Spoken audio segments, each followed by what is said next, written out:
আসসালামু আলাইকুম। আজ ২০ জুন ২০২৫ শুক্রবার। শুরু করছি চেঞ্জ টিভি প্রতিদিনের গল্প অনুষ্ঠান। দর্শক, আপনাদের সঙ্গে রয়েছি আমি জহিরুল ইসলাম টুটুল। শুরুতেই সংবাদ শিরোনাম। সাইবার হামলায় ছিন্ন ভিন্ন ইসরায়েল, থমকে গেছে সকল নেটওয়ার্ক। ইসরায়েলের আকাশে রহস্যময় আগুনের বল, ঘটনা কি? ইরানের ক্ষেপণাস্ত্র হামলায় বিশ্বের মানুষ আনন্দিত, খামেনির মন্তব্য। এবার বিস্তারিত। শুরুতেই ইরান ইসরায়েল যুদ্ধ প্রসঙ্গ। মাঝ আকাশে উড়ছে না কোনো বোমারু বিমান, সীমান্তে নেই ট্যাঙ্কের গর্জন, অথচ ইসরায়েলের অভ্যন্তরে একে একে নিভে যাচ্ছে যোগাযোগের বাতিগুলো। মাটির নিচে নয়, সাইবার জগতের গভীরে শুরু হয়েছে এক অভূতপূর্ব যুদ্ধ, যেখানে সৈনিকদের অস্ত্র, মাউস আর কোড। এই যুদ্ধের হালফিল চিত্র উঠে এসেছে ইরানের ঘনিষ্ঠ হ্যাকার গোষ্ঠী সাইবার সাপোর্ট ফ্রন্টের টেলিগ্রাম বিবৃতিতে। তারা দাবি করেছে, একটি বহুমাত্রিক সাইবার অভিযানের মাধ্যমে ইসরায়েলের সামরিক ও বেসামরিক সমস্ত যোগাযোগ ব্যবস্থা ধ্বংস করে দেওয়া হয়েছে। এটা কোনো একদিনের বদলা নয়, এটি বহু বছরের জমে থাকা ক্রোধ, প্রতিশোধ এবং প্রযুক্তির পরাক্রমে সজ্জিত এক ডিজিটাল জিহাদ। এই আক্রমণের ভয়াবহতা বোঝাতে হ্যাকার গোষ্ঠীটি যে ৬টি পয়েন্টে বিশ্লেষণ করেছে, তা যেন একটি পরিপূর্ণ রাষ্ট্রীয় কাঠামো ধ্বংসের রূপরেখা। ১. উপগ্রহ যোগাযোগ নেটওয়ার্ক ধ্বংস। ইহুদিবাদ ইসরায়েলের আমোস ডর-১ এবং ওফেক স্যাটেলাইটগুলোর নিয়ন্ত্রণ ও মনিটরিং স্টেশন ধ্বংস করে দেওয়া হয়েছে। এই স্যাটেলাইটগুলো মূলত ইসরায়েলের সামরিক নজরদারি, হামলার লক্ষ্যবস্তু নির্ণয় এবং আন্তঃবাহিনী যোগাযোগের মেরুদণ্ড। ২. সেনাবাহিনীর অভ্যন্তরীণ যোগাযোগ ব্যবস্থা। ইসরায়েলি ডিফেন্স ফোর্সের অভ্যন্তরীণ রেডিও ও ইন্টারনাল কমান্ড চেইন ধ্বংস করা হয়েছে। ফলে কমান্ড থেকে সিপাহীদের কাছে নির্দেশ পৌঁছানোই অসম্ভব হয়ে পড়েছে। ৩. গোয়েন্দা ও নজরদারি ইউনিটের নেটওয়ার্ক। মোসাদ ও সামরিক গোয়েন্দা ইউনিটগুলোর ইলেকট্রনিক ট্র্যাকিং ও মনিটরিং ব্যবস্থা অচল হয়ে গেছে। এখন তারা শত্রু চিহ্নিত করতেই হিমশিম খাচ্ছে। ৪. ইসরায়েলি আর্মস কোম্পানিগুলোর নিয়ন্ত্রণ হারানো। এলবিট, রাফায়েল ও ইসরায়েল অ্যারোস্পেস ইন্ডাস্ট্রিজ, এই তিনটি প্রতিষ্ঠান ইসরায়েলের যুদ্ধাস্ত্র তৈরির মেরুদণ্ড। এদের অভ্যন্তরীণ ডেটা ও নেটওয়ার্ক সিস্টেমে আঘাত হেনে তাদের অস্ত্র নির্মাণ কার্যক্রম অচল করে দেওয়া হয়েছে। ৫. জীবনরক্ষা অবকাঠামোতে আঘাত। পানি সরবরাহ, বিদ্যুৎ উৎপাদন ও গ্যাস বিতরণের কন্ট্রোল সিস্টেম হ্যাক করে ধ্বংস করা হয়েছে। এতে ইসরায়েলের সাধারণ জনগণের জীবনযাত্রা বিশৃঙ্খলায় পড়েছে। ৬. জাতীয় সরকারি নেটওয়ার্ক ধ্বংস। ইসরায়েলের মন্ত্রণালয় থেকে শুরু করে প্রধানমন্ত্রীর দপ্তর পর্যন্ত ইসরায়েলের শাসন ব্যবস্থার ডিজিটাল মেরুদণ্ড ছিন্ন ভিন্ন করে দেওয়া হয়েছে। এই অভিযানে কেবল ধ্বংসই নয়, গোপনে হাতিয়ে নেওয়া হয়েছে ৫০ টেরাবাইট তথ্য। ইসরায়েলের জন্য এটি এক অপূরণীয় ক্ষতি।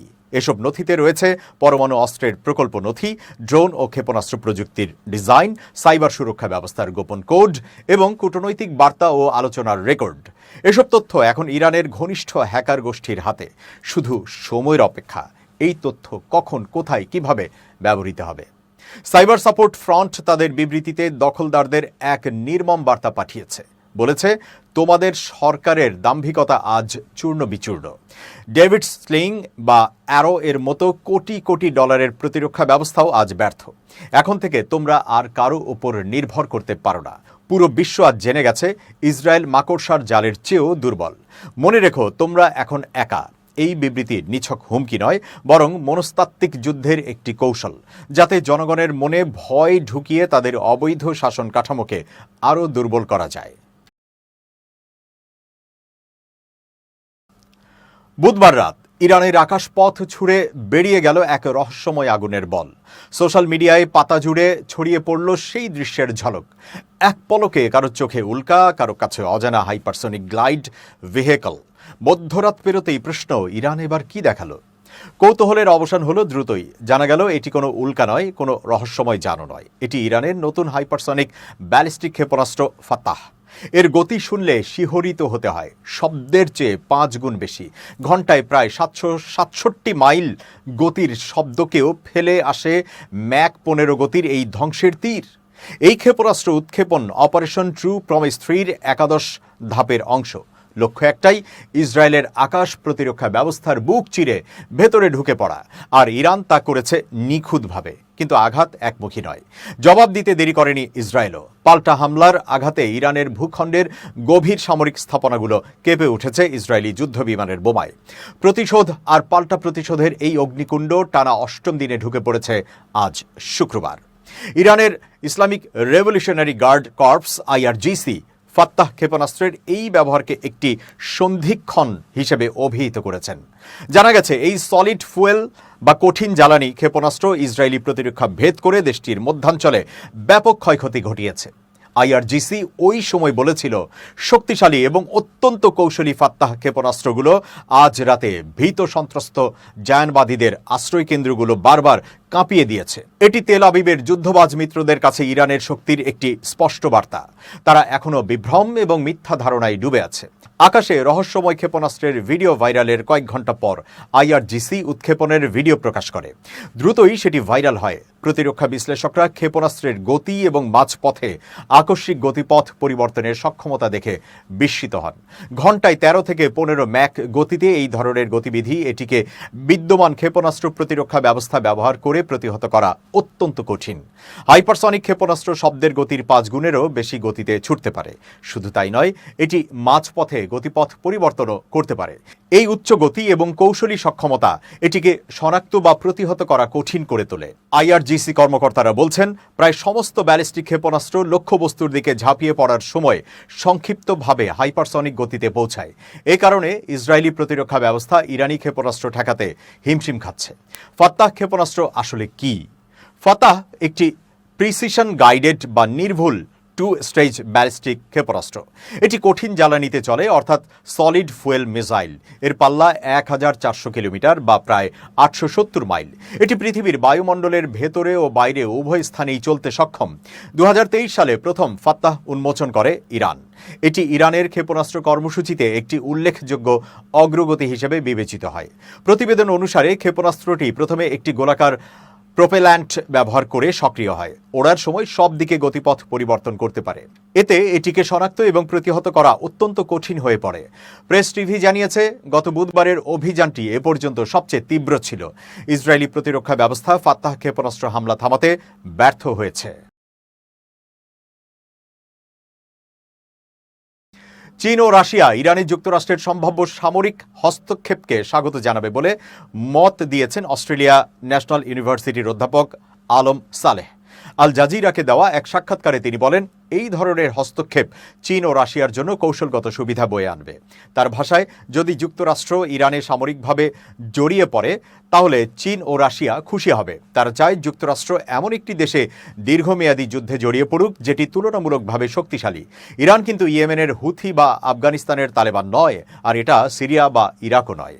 অধ্যাপক সালেহ বলেন, যুক্তরাষ্ট্রের প্রতিদ্বন্দ্বী রাষ্ট্রগুলো এই যুদ্ধে সরাসরি অংশ নেবে না, তবে তারা পরোক্ষভাবে ইরানকে সহায়তা করবে যেন যুদ্ধ দীর্ঘায়িত হয়। তাদের লক্ষ্য হবে যুক্তরাষ্ট্রকে মধ্যপ্রাচ্যে আরও কয়েক বছরের জন্য ব্যস্ত ও দুর্বল করে রাখা। চীনের প্রধান উদ্বেগ যদিও তেলের সরবরাহ এবং বাণিজ্য অব্যাহত রাখা, তবুও এই সংঘাত দীর্ঘ হলে চীন উপকৃত হবে বলেই মনে করছেন বিশ্লেষকরা। একইভাবে রাশিয়াও এতে রাজনৈতিক ও কৌশলগত সুবিধা পাবে বলে ধারণা। বিশেষজ্ঞদের মতে, এই পরিস্থিতি মধ্যপ্রাচ্যে নতুন করে উত্তেজনা সৃষ্টি করতে পারে এবং বিশ্ব রাজনীতিতে বড় ধরনের প্রভাব ফেলতে পারে। শরীরের শক্তি কমে যাচ্ছে, অল্প কাজে হাঁপিয়ে উঠছেন। ডায়াবেটিস মানে কি জীবনের গতি থেমে যাওয়া? একদমই না। প্রতিদিন মাত্র 1 কাপ ডায়াবেটিস চা পান করুন আর সুস্থ জীবন উপভোগ করুন। মার্কিন গোয়েন্দা সংস্থাগুলোর মতে, ইরান এখনও পারমাণবিক অস্ত্র তৈরির চূড়ান্ত সিদ্ধান্ত নেয়নি।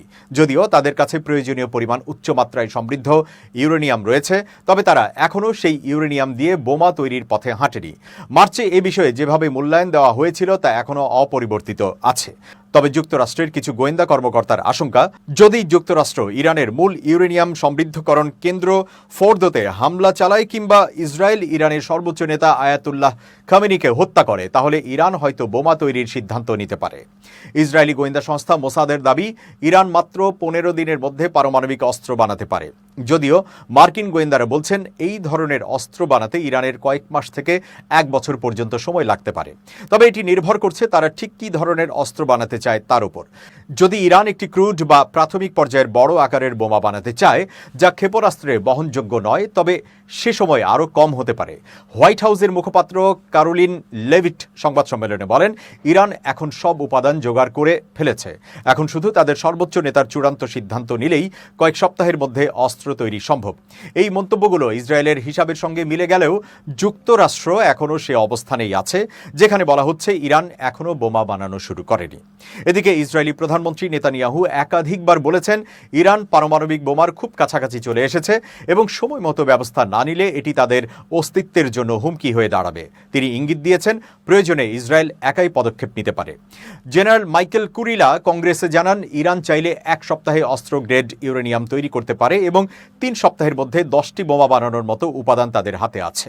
তবে বোমা তৈরির জন্য শুধু ইউরেনিয়াম থাকলেই হয় না, সেটি ক্ষেপণাস্ত্রে বহনের উপযোগী করে তোলার প্রযুক্তিও দরকার। 2003 সালে ইরানের সর্বোচ্চ নেতা খামেনি একটি ধর্মীয় ফরমান দিয়েছিলেন যেখানে বলা হয়েছিল পারমাণবিক অস্ত্র ইসলাম বিরোধী এবং তা তৈরি করা যাবে না। মার্কিন গোয়েন্দারা বলছেন এই ফরমান এখনও কার্যকর আছে এবং সেটি ইরানকে বোমা বানানো থেকে বিরত রেখেছে।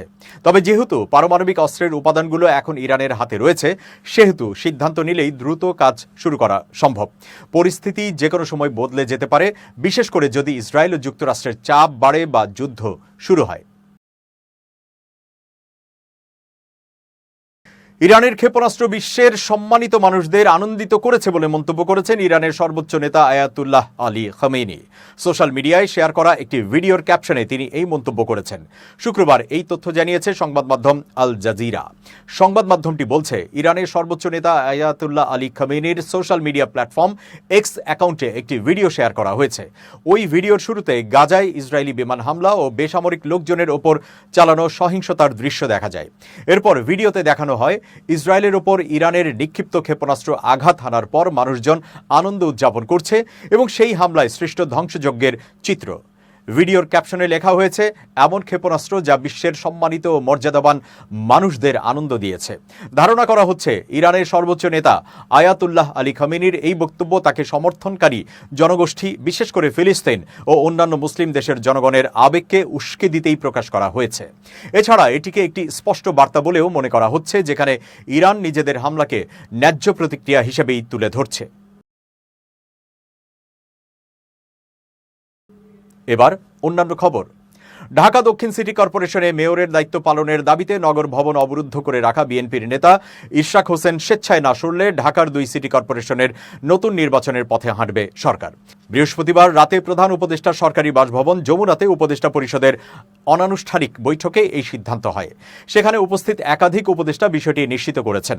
প্রধান উপদেষ্টা ডক্টর মোহাম্মদ ইউনূসের সভাপতিত্বে অনুষ্ঠিত বৈঠকে সরকারের 9 জন উপদেষ্টা অংশ নেন। বৈঠকে ইশরাকের কর্মকাণ্ড নিয়ে বিস্তর আলোচনা হয়। বিশেষ করে শপথ না নিয়েই মেয়রের দায়িত্ব পালন এবং নগর ভবন অচল করে রাখায় উপদেষ্টারা ক্ষোভ ও বিরক্তি প্রকাশ করেন। অনেকে সরকার প্রধানকে কঠোর পদক্ষেপ নেওয়ারও পরামর্শ দেন। বৈঠকে উপদেষ্টারা জানান, সরকার ইতোমধ্যেই ইশরাকের কর্মকাণ্ডে ভীষণভাবে বিরক্ত। একাধিক উপদেষ্টা বলেন, নাগরিক সেবা বন্ধ করে রেখে তিনি নগরবাসীর দুর্ভোগ বাড়িয়েছেন, সেই সঙ্গে সরকারের কর্তৃত্বকেও প্রশ্নবিদ্ধ করেছেন।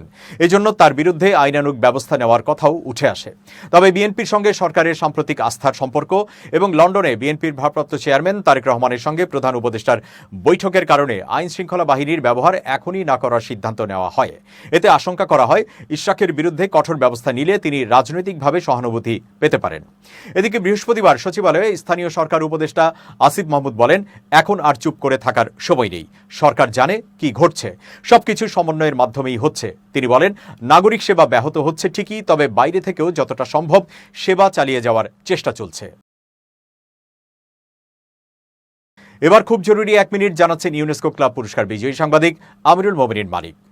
খুব জরুরি 1 মিনিটে প্রত্যেককে আমন্ত্রণ। প্রিয় বন্ধুরা, ধরুন একটি কাজকে সফল করতে আপনি নিরন্তর প্রচেষ্টা করলেন কিন্তু সফল হলেন না।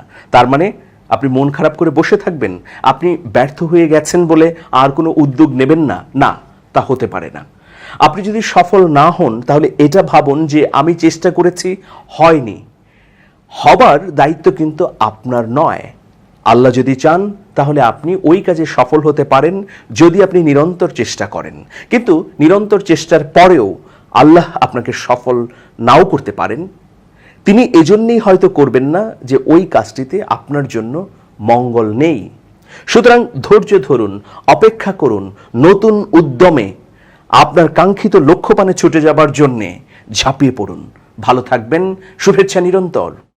দর্শক, এবার দেশের বাইরের খবর। ফিলিস্তিনের অবরুদ্ধ গাজায় হামলা জোরদার করেছে ইসরায়েল। গত 24 ঘন্টায় আরও 92 ফিলিস্তিনিকে হত্যা করেছে দখলদার বাহিনী। এ সময় আহত হয়েছেন 2 শতাধিক। কাতার ভিত্তিক সংবাদ মাধ্যম আল জাজিরার প্রতিবেদনে বলা হয়েছে, স্থানীয় সময় বৃহস্পতিবার গাজার মধ্যাঞ্চলে মানবিক সহায়তার জন্য অপেক্ষারত ফিলিস্তিনিদের ওপর হামলা চালায় ইসরায়েলি বাহিনী। ড্রোন, ট্যাঙ্ক ও মেশিনগানের হামলায় মুহূর্তেই ছিন্ন ভিন্ন হয়ে যায় ক্ষুধার্ত ফিলিস্তিনিরা। প্রত্যক্ষদর্শীরা জানান, যারা ত্রাণের জন্য লাইনে দাঁড়িয়েছিল তাদেরকেই টার্গেট করে চালানো হয় নির্বিচার গোলাবর্ষণ। ঘটনাস্থল ছিল একটি মার্কিন ও ইসরায়েলি সমর্থিত সংস্থার ত্রাণ বিতরণ কেন্দ্রের আশেপাশ। স্থানীয় চিকিৎসক ও উদ্ধারকর্মীরা বলছেন, সেখানে প্রতিদিনের মতো বৃহস্পতিবারও ত্রাণের জন্য ভিড় করেছিলেন সাধারণ মানুষ। ইসরায়েলি সেনারা তাদের সন্দেহভাজন আখ্যা দিয়ে গুলি ছোড়ে। এমন ঘটনা এখন গাজায় প্রায় নিয়মিত। গাজা সিটির আল শিফা হাসপাতালে প্রিয়জনের লাশ দেখে কান্নায় ভেঙে পড়েন স্বজনেরা। ইসরায়েলি বিমান হামলায় যারা প্রাণ হারিয়েছেন তাদের অনেকেই ছিলেন বাস্তুচ্যুত নারী ও শিশু। হাসপাতালে বিলাপ করতে থাকেন স্বজনহারা মানুষ। হতাহতের সংখ্যা বাড়তে থাকায় সংকটে পড়েছে হাসপাতালের চিকিৎসা ব্যবস্থাও। শুধু গাজা নয়, দমন পীড়ন চলছে দখলকৃত পশ্চিম তীরেও। ইসরায়েলি বাহিনী সেখানে কঠোর লকডাউন জারি করেছে। বাড়ি বাড়ি তল্লাশি, রাতভর অভিযান এবং গণগ্রেফতারের কারণে পশ্চিম তীরের জনজীবনও স্তব্ধ হয়ে পড়েছে। দর্শক, শেষ করছি প্রতিদিনের গল্পের আজকের গল্প। changetv.press বাংলাদেশের ইউটিউব জার্নালিজমের অগ্রদূত। ভিজিট করুন এর ওয়েবসাইট www.changetv.press, ইউটিউব youtube.com/changetvpress এবং সাবস্ক্রাইব করুন চ্যানেলটি। নিয়মিত লাইক, কমেন্ট ও শেয়ার করে আপডেট রাখুন নিজেকে। ভালো থাকুন, নিরাপদে থাকুন, শুভেচ্ছা নিরন্তর। changetv.press, এক ফোঁটা হলুদও নেই।